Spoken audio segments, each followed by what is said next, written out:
Okay, so Bismillah ar-Rahman ar-Rahim. Based on your questions about this whole debacle that's happening right now, um, so let's call it exposing the deliberate mistranslation on the Man Kunto Mawla narration.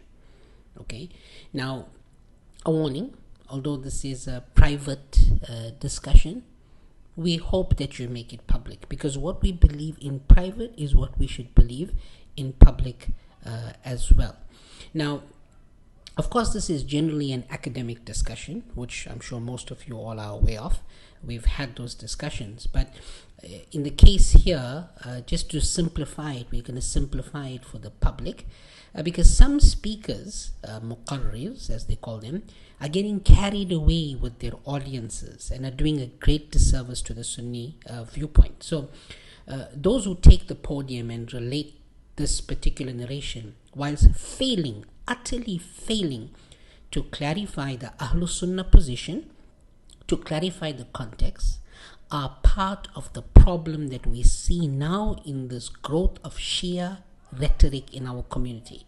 Your Iman is your greatest treasure and should not be so easily traded away for the love and adoration of public speakers. Now, the famous hadith from the incident of Ghadir Khumm, where the Prophet ﷺ declared, Man kuntu mawlahu fa'aliyun mawla. We accept it.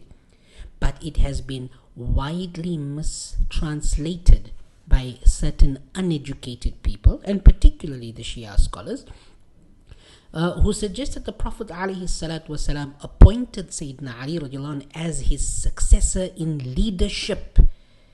Now, there's implications to that. You can't just say that, and then what do we do with history that we have? Then what does it mean? So we have to use our aql a little bit. The Quran asks us to use it, not for the wrong things.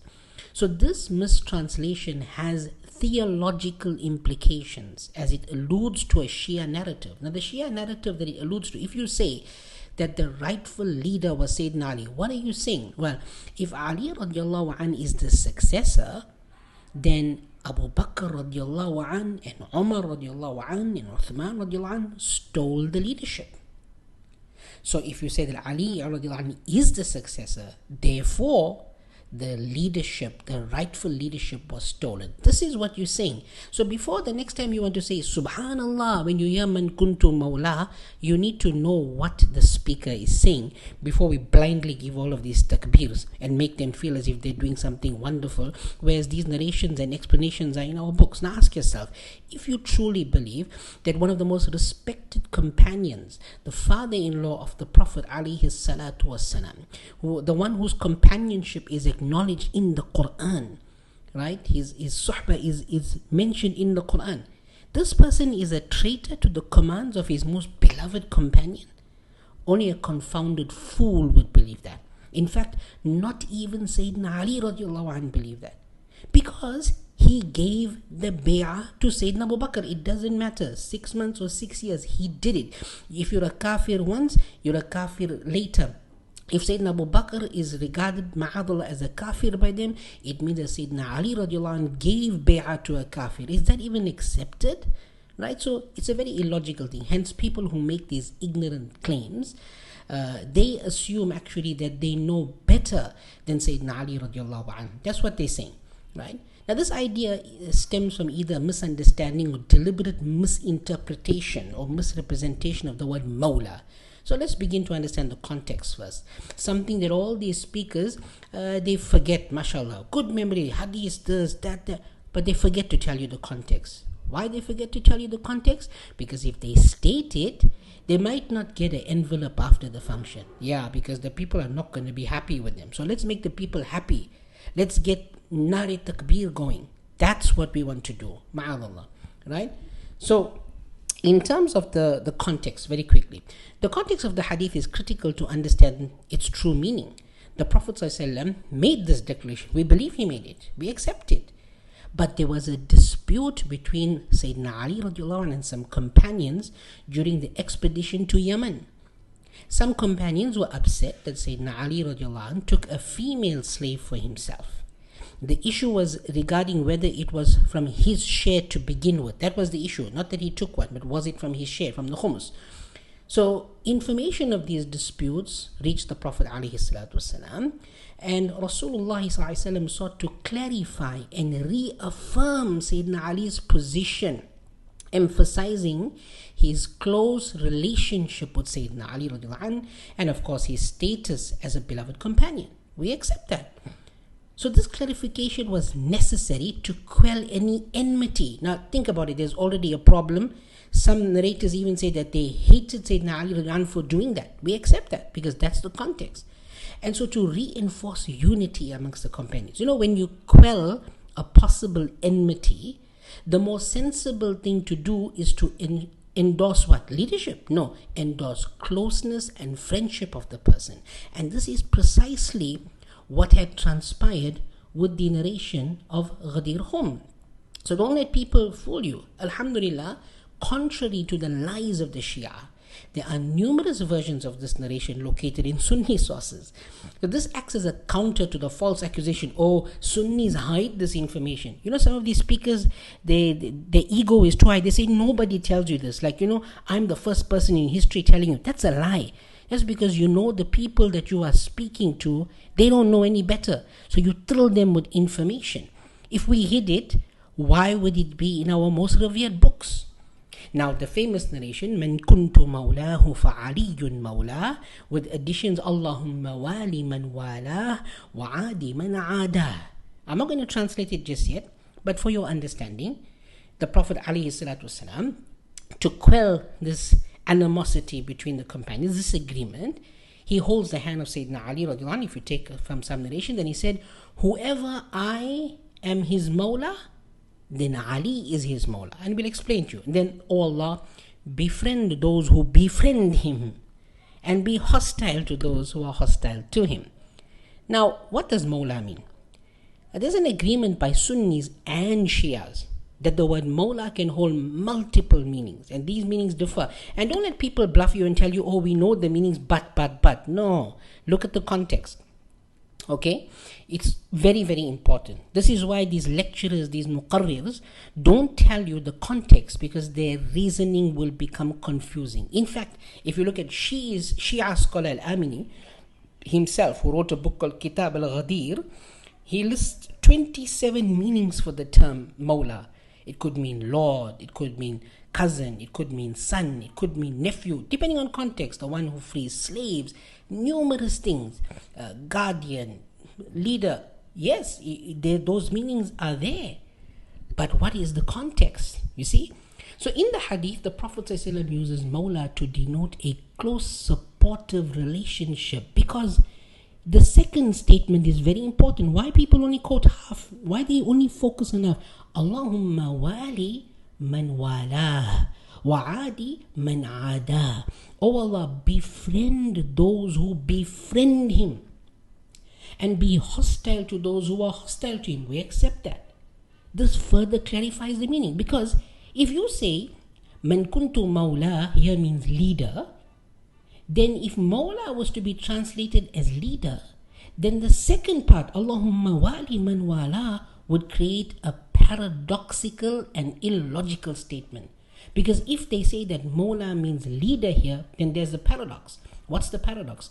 If one were to correctly translate Mawla, incorrectly translate Mawla as leader, then it would say, oh Allah, lead those who lead him. Does that make sense? Lead those who lead him. Who has ever translated that sentence that way? So why is it Mawla in the first sentence, and when the root is used here, it's friend, it's guardian, it's protector, no more leader? Because it will not make sense. So conversely, if Mawla is correctly translated as friend, then the dua that follows it becomes logical. Oh Allah, befriend those who befriend him. And this aligns perfectly with the context. If someone was having enmity with Sayyidina Ali, now we need to bring closeness and companionship, not leadership, because they've already had some issues with his leadership. So that doesn't make any sense. Okay? And also when we look at the books of hadith, the Prophet ﷺ, in terms of political leadership and governance, on many occasions he's even used the word imam, he's used the word khalifa, he's used the word amir Look at Sahih Muslim and Tirmidhi and Bukhari and other books. Why here he didn't use the words Imam and Khalif and Amir? He used the word Mawla. Could it be that that's because he did not mean political leadership? You see? So those are all explicit references to leadership and governance, and the Prophet ﷺ never minced his words. The Prophet ﷺ consistently used these terms when discussing roles of leadership within the Ummah, but he didn't use Mawla ever in those contexts. So, by extension, translating Mawla as a leader in this particular hadith is not only inconsistent with the Prophet ﷺ's linguistic style, but also ignores the broader, well-established meanings of the term and the context. Basically, this is what happens when a fish rushes to the bait. It gets hooked. And this is the problem that we're seeing. So these muqarrirs, these lecturers, these so-called scholars that we're seeing today, who are wooing their audiences publicly and privately for subhanallah and for takbir, are part of the problem that we see. They're either too lazy to do some research, or too ignorant to know better, or worst case, they are knowingly misguiding the Sunni people by promoting this Shia version of Ghadir Khumm. So now I would like to see, and I'm letting you all know this, I would like to see which Sunni alim is claiming, or Sunni speaker is claiming to be Sunni, but his entire narrative is Shia. Why? If you believe what you're saying is absolutely true, come out and say it. Don't say it behind closed doors. Don't say it when you're sitting in a mehfil with people of the same mentality that are, promoting and creating platforms for all these events. And then when you come sit with the ulama, then suddenly, it's a very bad thing. This nifaq is a very bad thing. We must not let such people spread this cancerous ideology that insults the wives of the Prophet ﷺ, insults the senior most companions. If someone swears your mother, you just lose it. Someone swears the companions of your beloved Prophet ﷺ and you are silent? Really? I'm embarrassed to know that we have people in our midst like this. And I'm not afraid of the backlash. I'm not afraid of their threats. We'll pull back funding from your organization. We'll sort you out. No problem. Very, very Husseini mentality that is, yeah? It just gives a wrong impression of what the Ahlul Bayt were. They were never like this. They never hated. They never swore. They never attacked like what these people do. And if I have to choose between half-baked lecturers and even the lowest ranked companion of Rasulullah, the choice is simple. We love the Ahlul Bayt, but not to a degree of hating others for it. Ahlul Sunnah is balanced. We love and we respect both. If anything good has been achieved, the praise belongs to Allah. The faults are mine. Astaghfirullah Rabbi min kulli dhanbi wa atubu ilayh. Wassalamu alaikum wa rahmatullahi wa barakatuh.